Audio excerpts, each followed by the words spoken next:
دل میں اسکول پڑھنے کی خواہش انگڑائی لیتی تو وہ اماں کی غربت کا پردہ اس کے منہ پہ ڈال کر اسے تھپک تھپک کر سلا دیتی۔ سارے دن کی محنت کے بعد 2 وقت کا کھانا مل جائے یہی بڑی بات تھی۔ اب اس نے اماں کے ساتھ وڈیروں کی حویلی جانا بھی چھوڑ دیا۔ سارا دن نانی کے کام کرتی اور بدلے میں کڑوی کسیلی باتیں سنتی جو اسے اندر ہی اندر توڑ دیتی۔ دل پر زیادہ بوجھ بنتا تو صندوق سے پرانی گڑیا نکال کر بیٹھ جاتی اور ساری باتیں اسے سنا کر پرسکون ہو جاتی۔ 15 کی عمر کو عبور کرتے ہی اس نے خود میں تبدیلیاں محسوس کی۔ اب تو سر کے ساتھ ساتھ بڑی سی اماں کی چادر سے خود کو بھی ڈھانپ کر رکھتی۔ اماں کے بالوں میں بھی چاندی اتر آئی۔ جھکی کمر نے اب کاموں کا زیادہ بوجھ اٹھانے سے انکار کر دیا۔ اب اماں کے ساتھ ہاتھ بٹانے جاتی اور شام کو ساتھ ہی واپس آ جاتی۔ نماز روزے کی پابندی اور نانی کی مہربانی سے وہ قرآن مجید پڑھنا سیکھ گئی تھی۔ رشیدہ کی طرح وہ عبادت میں بخل نہ کرتی، اپنی چھوٹی چھوٹی دعائیں اللہ پاک سے سرگوشی میں مانگ لیتی۔ کام کاج بھی مکمل سیکھ گئی تھی، مگر رشیدہ اسے وڈیروں کے گھر لے جانے کے حق میں نہیں تھی۔ اس کا اپنا بھی دل نہیں چاہتا تھا۔ گو کہ وہ اچھی شکل و صورت کی مالک نہ تھی، مگر پھر بھی تھی تو لڑکی ذات۔ اب رشیدہ کا ایک ہی خواب تھا، بس اس کے ہاتھ پیلے کر کے اس ذمہ داری سے دور ہو جانا۔ مگر کاش کہ یہ سب اتنا آسان ہوتا۔ یہاں بھی رشیدہ کی خواہش اتنی جلدی کہاں پوری ہونی تھی۔ روز کے خرچ سے 1 روپیہ بچا کر وہ کوئی نہ کوئی چیز اس کے لیے لے لیتی، جو کہ اس کی نانی کی نظر میں وقت کا ضیاع تھا۔ نہ ہی کوئی اس سے شادی کرنے والا تھا، نہ ایسی اس کی قسمت۔ بھلا اتنی معمولی شکل والی ان پڑھ پر کوئی کیوں فدا ہوتا؟ مگر ایسا بھی ضروری نہیں، ہر بار وہی ہو جو لوگ چاہتے ہیں۔ اس بار مقدر نے تھوڑا پلٹا کھایا اور وہ ہوا جو کسی کے وہم و گمان میں بھی نہیں تھا۔ گاؤں کے وڈیرے جن کے ہاں اس کی ماں نے عمر گزار دی تھی، چودھری الہ دین اپنے بھتیجے کے لیے اس کا ہاتھ مانگ بیٹھا۔ رشیدہ دھک سے رہ گئی۔ وہی یہ جھٹکا پورے گاؤں کے لیے ناقابل برداشت تھا۔ بھلا ایسے بھی کیا بھاگ کھلے کہ بختو جو کہ اب 24 کی ہو گئی تھی، جو بچپن سے کم بختی کی علامت تھی، چودھریوں کی بہو بن بیٹھے۔ چودھری کا بھتیجا جو پیدائشی طور پر پیروں سے معذوری کا شکار تھا اور ذہنی طور پر بھی کچھ نارمل نہیں تھا، بختوں کے نصیب میں لکھا تھا۔ پیسے کے آگے گاؤں والوں کو یہ عیب معمولی ہی لگتا۔ بھلا یہ کیا بات تھی؟ دنیا میں لاکھوں لولہے لنگڑے پڑے ہیں اور اللہ کی دی ہوئی بیماری یعنی کسی طرح سے گاؤں والوں کو کوئی عیب دکھائی نہ دیا۔ مگر رشیدہ بیچاری جو وہاں ایک عمر گزار چکی تھی، ان کی رگ رگ سے واقف تھی۔ وہ جانتی تھی کیسے وہ ایک لولہے لنگڑے بھتیجے کے لیے تا عمر مفت کی نوکرانی لانا چاہتے ہیں۔ ایسی نوکرانی جو لاوارث ہو، نہ جائیداد کی پوچھ پرت، نہ ہی کوئی اور جھنجھٹ۔ مگر نانی نے یہاں بھی گھر میں طوفان کھڑا کر دیا۔ ارے اس کرما جلی کا یہ رشتہ تجھے مل رہا ہے تو بھاؤ کھا رہی ہے۔ رشیدہ چودھری کی بھلی مانسی سمجھ جو تیری چوکھٹ پار کر لی، ورنہ تو کوئی جھانک کر بھی نہ دیکھنا چاہے ادھر۔ رشیدہ کے لیے یہ مسئلہ کافی پیچیدہ، وہ دونوں طرف سے پھنس چکی تھی تو بختوں کے سامنے سسک پڑی۔ دھی رانی، آج تیرا باپ زندہ ہوتا تو یہ دن نہ دیکھنا پڑتا۔ مجھے معاف کر دینا، میں بہت مجبور ہوں۔ اور صابر و شاخر بختوں اسے اللہ کی مرضی سمجھ کر قبول کر گئی۔ چودھریوں نے دھوم دھام سے شادی کی اور سارے پنڈ کو بلا کر چنگا بھلا کھلایا۔ مقدر گاؤں کے سارے ہی لوگ وقتوں کے مقدر کی کتنے ہی دن تعریف کرتے رہے۔ کچھ دنوں کے لیے بختوں کم بخت سے بہت بخت والی بن گئی۔ اماں بھی اللہ کی رضا سمجھ کر اس بات سے راضی ہو گئی۔ مگر بختوں کے لیے امتحان اب شروع ہوا تھا۔ امجد جو کہ چودھری الہ دین کا بھتیجا تھا، دماغی طور پر بھی کمزور اور لولا لنگڑا تھا۔ پہلے ہی دن چودھری الہ دین نے اسے یہ بات سمجھا دی تھی کہ وہ یہاں پر ایک نوکر کی سی حیثیت رکھتی ہے، نہ کہ اس گھرانے کی، اور یہ بات بھی اسے سمجھ میں آ گئی کہ امجد نہ ہی اتنا اختیار رکھتا ہے کہ اسے بیوی کی حیثیت دے، لہٰذا وہ اس گھر کی بہو کم اور نوکرانی زیادہ بن کر رہے گی۔ رشیدہ آپ بھی وہاں کام کاج کرنے کے لیے آتی اور دھی کو دیکھ کر کٹتی رہتی، مگر نانی نے آپ سکھ کا سانس لیا کہ شکر ہے کم وقت سے جان چھٹی۔ بختو سارا دن کام کاج کرتی اور رات کو نماز پڑھتی اور اللہ سے رو رو کر دعا مانگتی۔ امجد جیسا بھی تھا اس کا مجازی خدا تھا، وہ دن بھر اس کی خدمت کرتی، امجد زیادہ تر خود چلنے پھرنے سے بھی قاصر تھا۔ ایسا لگتا تھا جیسے وہ پیدائشی طور پر پولیو کا شکار ہے۔ امجد کی ماں باپ بھی بچپن میں ایک روڈ ایکسیڈنٹ میں مارے گئے۔ تب سے چودھری الہ دین نے اسے سنبھالا اور اسے پالا پوسا، مگر اس کے پیچھے بھی چودھری کا یہی مقصد تھا کہ وہ نہ اس کے بیٹوں کی جتنی حیثیت لے اور نہ ہی اس کے بیٹے جتنی جائیداد کا وارث بنے۔ اس کی بھی حیثیت صرف دکھاوے جتنی تھی، ورنہ وہ اور بخت تو ایک نوکر کے برابر ہی تھے۔ بختوں کا کام اس کی دیکھ بھال کرنا، اسے کھلانا پلانا اور اس سے تھوڑی بہت بات چیت کرنا تھا، جبکہ چودھری الہ دین کے لوگ ہر رات آ کر اسے کچھ دوا دے جاتے، جس سے یہی معلوم ہوتا تھا کہ وہ سنورنے کی بجائے زیادہ بگڑتا جا رہا ہے۔ پہلے پہل بختوں کو اپنے سامنے دیکھ کر وہ بہت خوفزدہ رہا، مگر بعد میں وہ بھی بختوں کا عادی بن گیا۔ بختوں کو جانے کیوں ایسا لگتا تھا کہ وہ تھوڑی بہت احتیاط کی بات ٹھیک ہو جانا شروع ہو جائے گا، اور یہ بات اس نے چودھری الہ دین کے سامنے بھی دہرا دی، جسے سن کر چودھری ہتے سے اکھڑ گیا۔ اس واقعے کے بعد بختوں کی یہ سمجھ میں آ گئی کہ اس کا شوہر سب ٹھیک ہے۔ اسے شروع سے ہی یہی لگتا تھا کہ چودھری الہ دین ہی نہیں چاہتا کہ اس کا بھتیجا صحت یاب ہو۔ پہلے کبھی کبھار اماں سے حویلی میں ہی مل جاتی تھی، مگر اب اماں سے اس کا ملنا جلنا بند کروا دیا گیا۔ کرما ماری رشیدہ رات دن رو رو کر نڈھالتی، مگر ڈر کے مارے کسی کو بھی نہ بتاتی کہ کہیں اس کی بیٹی کو کوئی نقصان نہ پہنچا دیا جائے۔ وقت کا کام تھا گزرنا، اور وقت گزرتا رہا۔ بختوں کی شادی کو 1 سال گزر گیا۔ اب بھی امجد سے اس کا اتنا ہی تعلق تھا کہ وہ اس کی دیکھ بھال کرتی، اس کا خیال رکھتی اور نماز پڑھ کر صابر شاکر چپ چاپ کام کرتی رہتی۔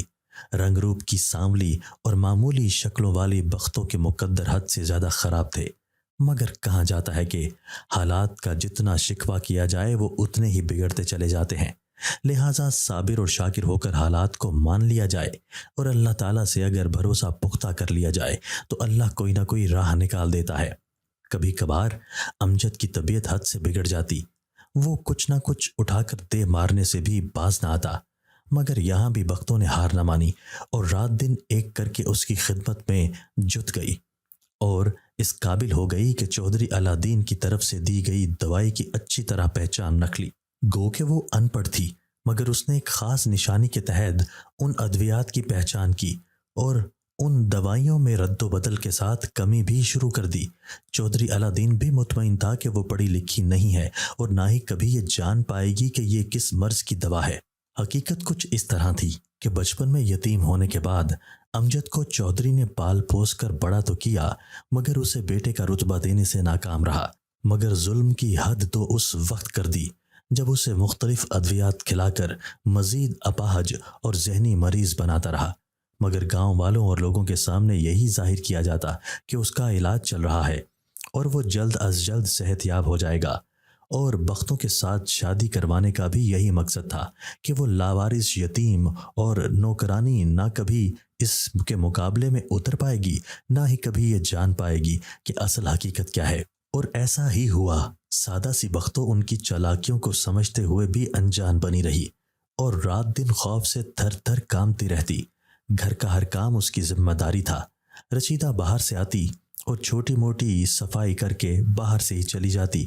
اسے اب اندر آ کر بختوں سے ملنے کی کم ہی اجازت ملتی۔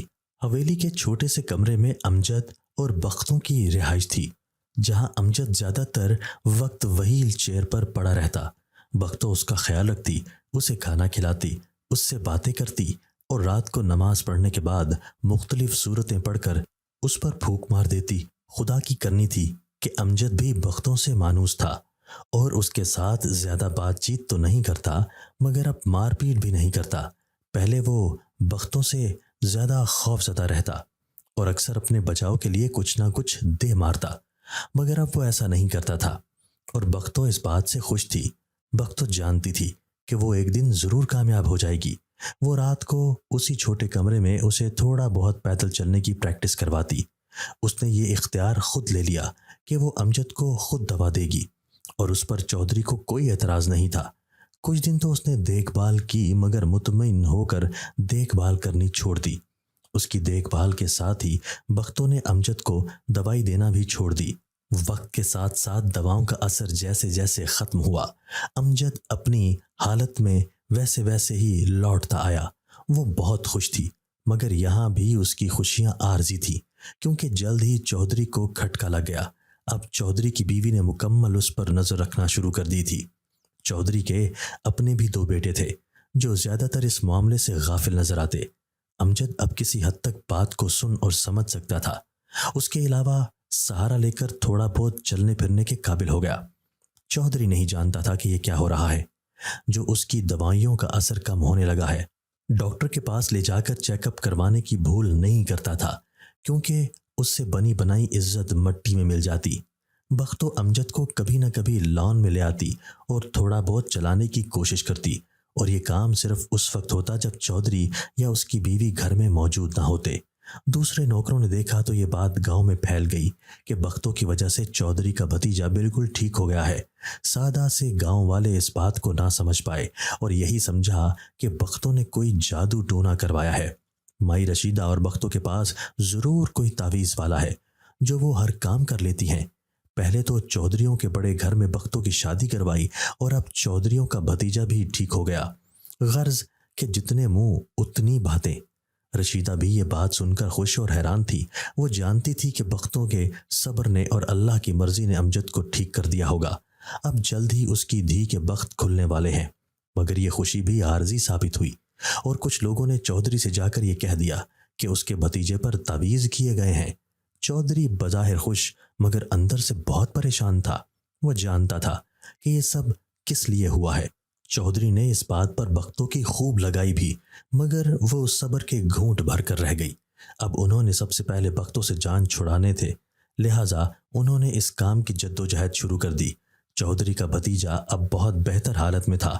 وہ باتوں کو سمجھ سکتا اور تھوڑا بہت سہارا لے کر چل پھر لیتا، اور یہ بات پورے گاؤں میں مشہور تھی۔ اب اگر چودھری دوبارہ اس سے دوائی دیتا تو ضرور گاؤں والوں کو شک پڑ جاتا۔ لہٰذا اب اس نے بختوں سے جان چھڑانے کی کوشش کی اور پیپر بنوا کر چند ماہ بعد بختوں کے ہاتھ میں تھما دیے۔ بختوں بہت روئی، بہت واویلا کیا، مگر کسی پر کوئی اثر نہ ہوا۔ رشیدہ نے سینہ پیٹنا شروع کر دیا۔ وہ بہت زیادہ دکھی تھی کہ جس بیٹی کا گھر بنا کر وہ سکون میں تھی، اب دوبارہ اس کی دہلیز پر آ گئی تھی۔ نانی نے تو لگے ہاتھوں کہہ دیا کہ وہ منحوس نہ کوئی گھر بسائے گی، نہ وہ اس قابل ہے کہ کوئی گھر بسائے۔ بھلا چنگا گھرانہ جو بھی تھا، مگر گاؤں والے اس بات کو مانتے تھے کہ چودھریوں کے بھتیجے کو بختوں نے ہی ٹھیک کیا ہے اور بدلے میں اچھا خاصا مال لیا ہوگا۔ مگر حقیقت تو صرف خدا جانتا تھا۔ وہ تو یہاں بھی صبر کا دامن تھام گئی اور چپ چاپ اپنے اوپر ہوتے اس ظلم پر خاموش ہو گئی۔ وہ جانتی تھی کہ اگر وہ کسی بات کا ذکر کرے گی تو گاؤں والے نہیں مانیں گے، بلکہ چودھریوں کی طرف سے امجد کو ہی نقصان پہنچایا جائے گا۔ مگر وہ اس بات سے سکون میں تھی کہ اب وہ امجد کو زیادہ نقصان نہیں پہنچا سکتے۔ رشیدہ نے بھی حویلی میں جانا چھوڑ دیا۔ اب دونوں ماں بیٹی گھر میں چھوٹا موٹا کام کرتی اور وقت گزر جاتا۔ 2 وقت کی روٹی مشکل صحیح پر ناممکن نہیں تھی۔ سب اللہ کے اختیار میں تھا اور وہی رزق دینے والا تھا۔ بختوں جو کہ گاؤں میں کم بخت مشہور تھی، اب کسی حد تک گاؤں والوں کے لیے اس کی ذات تجسس اور دلچسپی کا باعث بن گئی۔ دن گزرتے رہے مگر لوگ یہ بات نہ بھول پائے۔ وہ آج بھی یہی سمجھتے ہیں کہ بختوں کے ساتھ کسی نہ کسی چیز کا اثر ہے جو وہ مریضوں کو ٹھیک کر لیتی ہے، مگر وہ نہیں جانتے تھے کہ دعاؤں اور محبتوں کے اثر بہت دیر پا رنگ رکھتے ہیں۔ اس واقعے کو 2 سال گزر گئے اور رشیدہ نے ایک بار پھر اپنی بیٹی کا اچھا گھر بنانے کی ٹھان لی۔ ہر ماں کی طرح اس کے اندر بھی ارمان تھے کہ اس کی بیٹی کا اچھا گھر بن جائے، جو کہ اب ناممکن ہی نظر آتا، کیونکہ گاؤں میں اگر کہیں رشتے کی بات ہوتی تو لوگ بیمار اور مریضوں کی طرف ہی اشارہ کرتے۔ ایک تو طلاق یافتہ، اوپر سے معمولی شکل و صورت والی، اور پھر ان پڑھ لڑکی کو بھلا کون اپنے گھر کی بہو بناتا۔ زیادہ کام کر پانا اب رشیدہ کے بس کی بات نہیں تھی، لہٰذا بختوں تو یہی چاہتی تھی کہ وہ یہیں رہے اور ماں کا سہارا بن جائے، مگر رشیدہ کبھی بھی اس بات پر راضی نہیں تھی۔ وہ یہی کہتی کہ میں آج ہوں اور کل نہیں ہوں، میرے بعد تمہارا کیا ہوگا۔ کچھ دنوں کے بعد واقعی ایک رشتہ رشیدہ کے ہاتھ آیا۔ نہ صرف اپنا کاروبار کرتا تھا، وہ ریڑھی پر دن بھر لوگوں کی اینٹیں اور مٹی لاد کر لاتا اور اپنی مزدوری لے لیتا۔ بوڑھی ماں کے ساتھ اکیلا رہتا اور بختوں سے